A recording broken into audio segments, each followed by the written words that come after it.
نام خدا. امروز نرم افزار مربوط به نمایشگاه اتومبیل رو میخوایم با هم بررسی بکنیم. ترکیب نرم افزارهای مربوط به نمایشگاه اتومبیل یه ترکیب بازرگانی هست، خرید و فروش. حالا این مقدار دیتیل هاش متفاوت میشه در ارتباط با اون ماشین یا خودرویی که داره خرید و فروش میشه و زیاد بحث رو پیچیده نمیکنه، بحث نرمالی است. در قسمت خودروها که مراجعه بکنیم، اطلاعات مشتری نمونه رو بار زدیم. خب میبینید یک سری خودرو تعریف شده با بحث شماره شاسی، شماره موتور، پلاک، قیمت خرید و فروش. قیمت خرید و فروش معنیش این است که این خودرو خرید و فروشش انجام شده، تموم شده کارش و دیتیل های لازمه رو اینجا رعایت میکنید. در قسمت مشاهده خودروهای موجود رو رعایت میکنید، خودروهایی که در حقیقت موجود هست، خودروهایی که منفی هست پیش فروش شده تا خودرو در حقیقت برسه، خودروهای موجود با مشخصات، قیمت‌های خرید و حالا در انتظار معامله.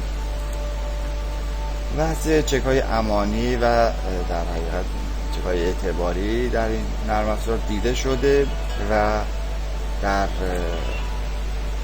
فاکتور خرید اگر ما مراجعه بکنیم، در قسمت بالای فاکتور مبلغ و درصد حساب کمیسیون قید شده، مبلغ و درصد حساب دفترخانه قید شده بابت اون عملیات محضری، مشخصات، شرح فاکتور، فروشنده و خودرویی که در حقیقت مشخص شد.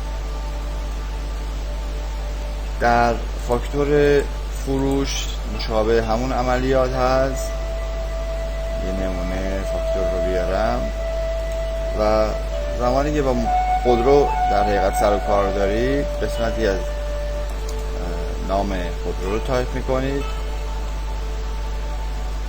به علاوه قسمتی از مشخصاتش 595 برای مثال، قسمتی از نام و قسمتی از شماره فنی یا شماره پلاک من اینجا تایپ کردم. اون خودرو رعایت میشه، مشخصاتش پر میشه، من قیمت رو مشخص میکنم و اتمام قضیه.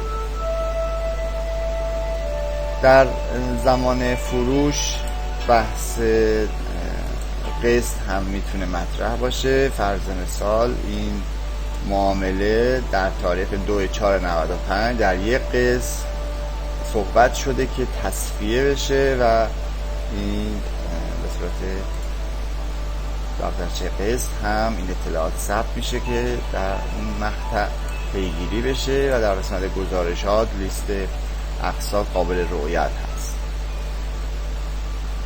عملیات دریافت پرداخت، هزینه درآمد، بحث چک‌های امانی، عملیات بانکی و گزارشگیری ها، دفاتر مالی، صورت چک‌های صادره و گزارشات مربوط به موجودی و کاردیس و ورود خروج خودروها و امکانات نرم افزار جزو موارد نرمال نرم افزار چرتک است.